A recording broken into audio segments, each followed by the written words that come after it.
નમસ્તે વિદ્યાર્થી મિત્રો, આજે આપણે standard 8 English unit first will I will be ધેટમાં બનીશ, જેમાં એક્ટિવિટી ફર્સ્ટ બી જોઈએ. આગળ આપણે એક્ટિવિટી ફર્સ્ટ એ જોઈ લીધી.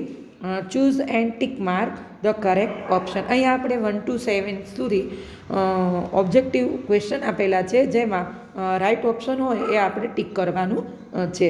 What does the child want to B in the first stanza. Stanza એટલે એક છંદ.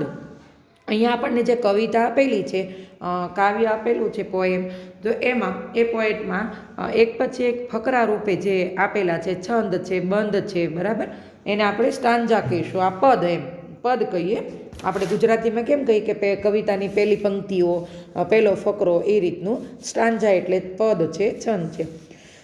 ટ્રી, ધ ઓશિયન કે સાયન્ટિસ્ટ, એટલે કે પહેલું જે આપણને પદ આપેલું છે એમાં બાળક શું બનવા માંગે છે, તો કે ટ્રી. તમે ચિત્ર જોઈ શકો છો. Second question, what should swim in the child. બાળક છે એમાં શું તરવું જોઈએ, તો વેલ. એણે છે એ કીધું કે ભાઈ હું છે એ મોટો સમુદ્ર બનીશ અને મારામાં બહુ મોટી મોટી વેલ તરશે. થર્ડ જોઈએ, blank has valleys and fountains. ખીણો અને ફુવારાઓ છે એ કોની પાસે હોય, અ માઉન્ટેન, બરાબર. Fourth, the child wants to be a blank in the third stanza. ત્રીજા પદ છે એમાં બાળક શું બનવા માંગે છે, તો એ માઉન્ટેન છે, માઉન્ટેન રેન્જ બનવા માંગે છે. આગળનો જે થર્ડ ક્વેશ્ચન હતો એમાં કીધું કે ભાઈ હું માઉન્ટેન રેન્જ બનીશ અને મારા ઉપરથી ઘણી બધી મારી આજુબાજુ વેલીઝ પણ હશે અને ફુવારાઓ હશે. Fifth, what can the following people do. Discuss in groups. What can the following people do. એ લોકો છે એ એમ કે છે કે ભાઈ શું બનવાનું કહી રહ્યા છે અને તમારા ગ્રુપમાં છે એ તમે ડિસ્કસ કરો. તમે શું બનવું જોઈએ, શું અનુસરણ કરવું જોઈએ, લોકોએ શું કરવું જોઈએ. A musician, a DJ, a scientist. કે ભાઈ નીચે આ જે 3 આપ્યા છે આપણને ઓપ્શન, તો નીચે આપેલા ઓપ્શનમાંથી શું કરી શકે લોકો, તો ભાઈ ડીજે, સાયન્ટિસ્ટ કે મ્યુઝિશિયન. તો એ લગભગ એમ કે ભાઈ એ સાયન્ટિસ્ટ છે એ બનવું જોઈએ. આમ તો ખરેખર બાળક કે કોઈ લોકો છે એને જે પોતાની ઈચ્છા હોય ને એ જ પ્રમાણે એને બનવું જોઈએ.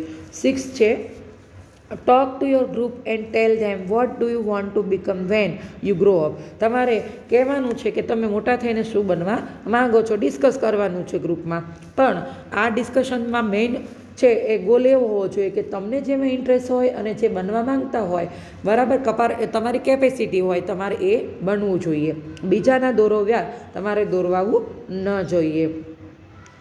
5th છે અને 6 એકબીજા સાથે સંકળાયેલા છે. એમાં કીધું છે કે vote can the following people do.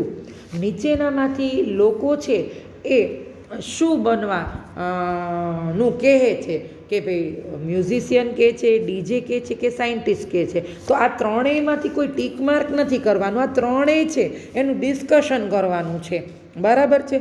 અને ગ્રુપમાં કે મ્યુઝિશિયન બનવાથી શું થાય ને એનો સાઈડ ઇફેક્ટ અને સાઈડ ઇફેક્ટ, બેનિફિટ અને લોસ, બરાબર, એ રીતે ડીજે અને સાયન્ટિસ્ટ, આ ત્રણેય ઓપ્શનનું ડિસ્કસ કરવાનું છે. 7th and last, would you like to become one of the following things, why, collect their ideas. બરાબર, નીચે જે આપણને આપેલી છે વસ્તુઓ, the moon, the sun, the star, the sky. તો નીચેનામાંથી તમે શું બનવા માંગો છો, તમને બનવું ગમશે, અને જો ગમતું હોય તો શા માટે, વાય.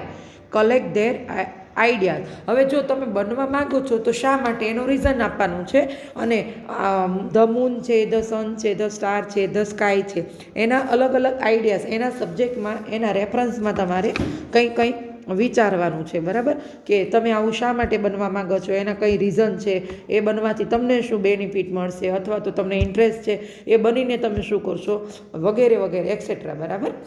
અહીંયા એક્ટિવિટી ફર્સ્ટ બી છે એ આપણે છે કમ્પ્લીટ કરી છે. તમે છે એ ખાસ કરીને 5th 6th અને 7th એ તમારા પર્સનલ ક્વેશ્ચન છે, તમારા વિચારો તમે એમાં ખૂબ સરસ રીતે છે ફ્રીલી છે એ લખી શકો છો અને દરેકના જવાબો છે એ મળતા ન હોય એવું પણ બની શકે.